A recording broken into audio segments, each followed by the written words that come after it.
ఢిల్లీలో కారు పేలుడు ఘటనలో సంచలన విషయాలు వెలుగులోకి వస్తున్నాయి. నిందితులు 4 ప్రాంతాల్లో వరుస పేలుళ్లకు ప్రణాళికలు రచించినట్లు దర్యాప్తు బృందాలు గుర్తించాయి. పేలుళ్లకు 8 మంది అనుమానితులు కుట్ర పడినట్లు తెలుస్తోంది. 4 నగరాల్లో 2 చొప్పున పేలుళ్లకు కుట్ర పన్నారని, ప్రతి గ్రూప్ నుంచి భారీగా ఐఈడీ తీసుకెళ్లాలని నిర్ణయించారని దర్యాప్తు సంస్థలు గుర్తించాయి.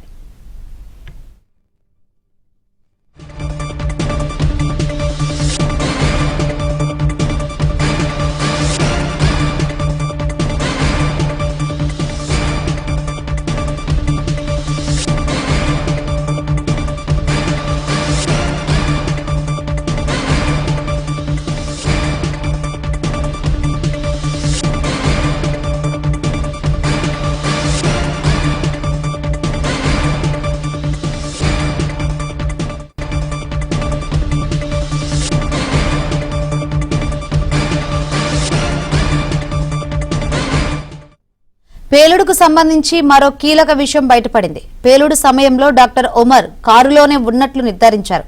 కారు స్టీరింగ్ దగ్గర ఇరుక్కున్న కాలు నుంచి డిఎన్ఏ సేకరించారు. తల్లి డిఎన్ఏతో ఒమర్ శాంపిల్స్ మ్యాచ్ అయినట్లు ఢిల్లీ పోలీసులు తెలిపారు.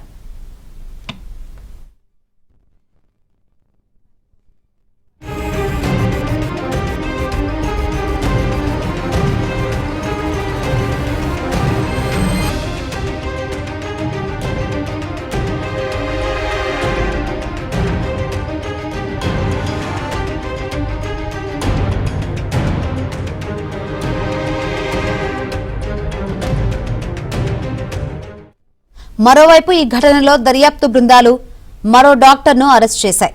డాక్టర్ మహమ్మద్ ఆరిఫ్ ను కాన్పూర్లో అదుపులోకి తీసుకున్నారు. డాక్టర్ షాహినాతో అతను నిత్యం టచ్లో ఉన్నట్లు దర్యాప్తు బృందాలు గుర్తించాయి. ఆరిఫ్ ప్రస్తుతం జమ్మూ కాశ్మీర్లో కార్డియాలజీ చదువుతున్నాడు.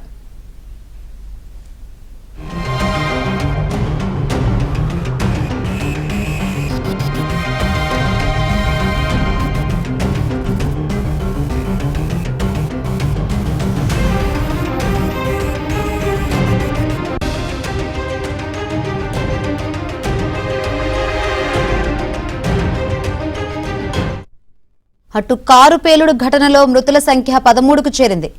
బిలాల్ అనే వ్యక్తి ఆసుపత్రిలో చికిత్స పొందుతూ ప్రాణాలు కోల్పోయాడు.